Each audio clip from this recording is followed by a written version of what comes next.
जैसा कि आप सभी लोगों को बड़े समय से इंतज़ार था हमारे बहुत ही इंस्पायरिंग पर्सनैलिटी अभिषेक भोला जी का।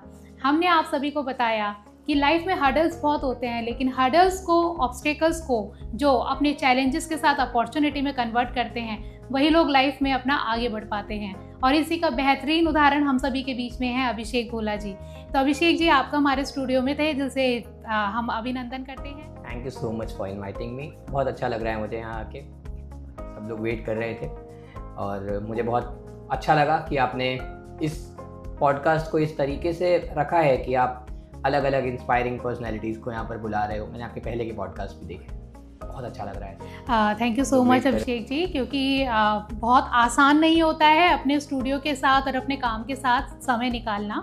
और मेरा एक शुरुआती प्रश्न आपके साथ है कि बहुत ही उम्दा मुस्कान आपकी हमेशा रहती है और हमेशा एक मुस्कान के साथ आप सभी के साथ मिलते हैं, लेकिन बहुत सारे ऐसे पहलू होते हैं जो अनकहे पहलू हैं जो शायद आपके इर्द गिर्द और आपके अंदर ही रहते हैं। तो उन्हीं पहलुओं पे हम सबसे पहले अपनी शुरुआत करना चाहते हैं। घर में आपके, मुझे जैसा पता चला, 2 भाई हैं, परिवार काफ़ी बड़ा है। दोनों भाई पूरी तरीके से सक्षम हैं, फिजिकली फिट भी हैं और वो देख पाते हैं, हर चीज़ नॉर्मल लाइफ जी रहे हैं। आप भी उन्हीं के साथ एक परिवार में हैं, तो आपको कब ऐसा ट्रिगर होता है कि कभी इस चीज़ की कमी महसूस होती है? आपके आसपास जब सोसाइटी होती है या परिवार होता है तो एक माइंडसेट बन के चलता है हर चीज़ को लेकर, कि अगर आप अपने अंदर ये चीज़ बैठा लोगे कि कोई किस पर्सपेक्टिव से चीज़ों को देख रहा है ना। तो भाई हैं, फैमिली है, वहाँ पर ट्रिगर होने की बात तब आती है जब वो लोग आपको वैसे ट्रीट करें, है ना। एक बिहेवियर का फ़र्क होता है। तो जब उन लोगों ने आपको कभी ऐसा फील नहीं कराया होता कि आप कुछ डिफरेंटली एबल और स्पेशली एबल, ये दो टर्म है ना। तो अगर आपको स्पेशली एबल वो लोग बनाने के लिए उस रास्ते पर चल रहे हैं, सपोर्ट कर रहे हैं, तो वो आपको वैसा फील क्यों कराएंगे, आपका मोरल डाउन क्यों करेंगे, या फिर कोई ऐसी चीज़ ट्रिगर होने वाली, मतलब जनरली वो नहीं होता। तो बचपन में बच्चा अक्सर माँ से जो है अपनी फरमाइशें करता है और अपने खिलौनों से लेके भाई बहनों के साथ की हर चीज़ों को शेयर करना पसंद करता है। तो क्या कभी ऐसा मोमेंट आया है कि आपने अपनी माँ से जिद की हो कि माँ मेरे लिए भी ये सारी चीज़ें करो, मैं क्यों भाई के जैसे नहीं देख पा रहा, या मेरे साथ ऐसा क्या प्रॉब्लम है? क्या इस तरीके का कभी अपनी मम्मी के साथ या फादर के साथ आपका कभी आर्ग्यूमेंट हुआ या माँ के साथ जिद करने लगे, ऐसा कोई मोमेंट आया लाइफ में? जब बचपन होता है ना, तो खेल खिलौने ये सब एक आम बच्चे की बहुत पसंदीदा चीज़ें होती है। पर मेरा बचपन थोड़ा डिफरेंट रहा है। बहुत छोटा था जब म्यूज़िक ने शायद मुझे चुना, और मुझे खुद भी पता नहीं चला, शायद होश संभाला एक एज में आके समझ आती है 5-6 साल में। उससे पहले से म्यूज़िक पता नहीं, नेचुरली कुछ था। तो मुझे खिलौनों का उतना शौक़ नहीं था। मैंने कभी मांगा भी होगा तो इंस्ट्रूमेंट मांगा होगा ज़िद करके, खिलौने तो कम से कम नहीं। और कभी मांगा भी होगा तो शायद दूसरी बार मांगने की ज़रूरत नहीं पड़ी, इन्होंने सब फर्स्ट टाइम मिला के दिया है। बहुत बढ़िया। कब आपको ऐसा इंस्टिंक्ट आया कि मुझे म्यूज़िक ही जो है मेरे लिए बना है और मैं म्यूज़िक के लिए बना हूँ? इंस्टिंक्ट तो आने से पहले ही शायद मैं म्यूज़िक में जा चुका था, मुझे नहीं पता चला। जब मैं इवन बच्चे बहुत खेलते हैं, अपने आउटडोर एक्टिविटीज़ बहुत ज़्यादा रहती है, तो उस टाइम पे भी मेरा इंटरेस्ट म्यूज़िक ही था।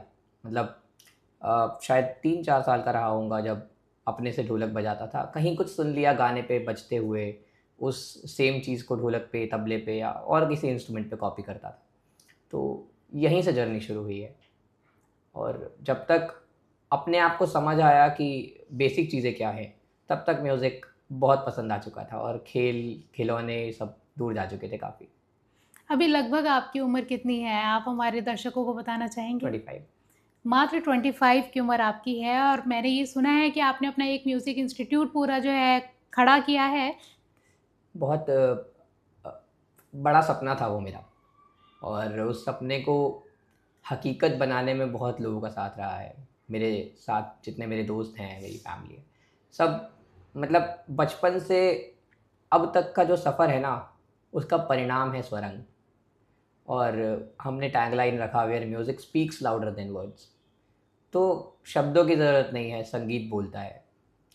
वो मतलब जैसे एक माँ बच्चे को पालती है ना, वैसा है मेरे लिए स्वरंग। तो बहुत ज़्यादा अटैच हूँ मैं उस चीज़ से, और बहुत आगे लेके जाना चाहता हूँ उसको, और उसके थ्रू उन बच्चों को जो स्वरंग से जुड़े हैं। स्कूल में कभी आपको चाइल्ड बुलिंग का सामना करना पड़ा, या कुछ ऐसे ऑब्स्टेकल आपके रहे स्कूल में जब आपको लगा कि नहीं, अब मैं शायद स्कूल नहीं जाना चाहूँगा, ऐसा कभी कुछ रहा? क्योंकि आज के बच्चों में अगर आप देखो तो बच्चे बहुत जल्दी हताश हो जाते हैं। वो छोटे-छोटे चीज़ों पे रिएक्ट ज़्यादा करते हैं, उन चीज़ों पे गिव अप करना पसंद करते हैं। तो आपके साथ इस ऑब्स्टेकल के साथ आपने कैसे मैनेज किया? स्कूल लाइफ जो होती है ना, वो बहुत बहुत एक आपकी आगे की लाइफ का बेस होती है। और बुलिंग तो खैर ऐसा कुछ कभी नहीं, पर स्कूल लाइफ बहुत मिक्स यादें हैं। अगर स्कूल लाइफ में खुशियाँ थी तो कभी कभी थोड़ा इमोशनल फेज रहा, और कभी कभी लगा कि लोगों ने नहीं समझा। बुलिंग जैसा कुछ नहीं था, पर कभी ये लगा कि लोगों ने नहीं समझा। पर मैंने उस चीज़ को बहुत माइंड ना करते हुए अपने पैशन को और अपनी जो इनर चीज़ें हैं उन पे ध्यान दिया, ताकि मैं अपने पैशन को फॉलो करते हुए एक ग्रो कर सकूं। तो स्वरंग के पीछे आपका कॉन्सेप्ट क्या रहा? आपने केवल स्वरंग नाम ही क्यों सोचा अपने म्यूज़िक इंस्टीट्यूट के लिए? देखिए, स्वरंग, सब रंग जहाँ आ जाते हैं ना संगीत के, और जो जो जितनी भी चीज़ें जुड़ी हैं म्यूज़िक की, उसका जब आप क्या कह सकते हैं एक तरीके से, कि उस सब चीज़ों को इंक्लूड कर देता है स्वरंग। सब रंग हैं उसमें, तो संगीत के हों, खुशियों के हों, सब चीज़ों का वो कंक्लूजन है मेरे लिए।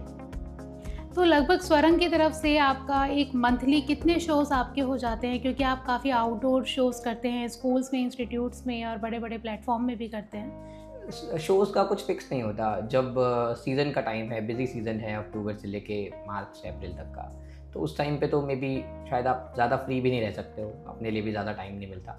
और उसके बाद के जो 2-3 महीने हैं, वो जून जुलाई तक थोड़ा गैप होता है।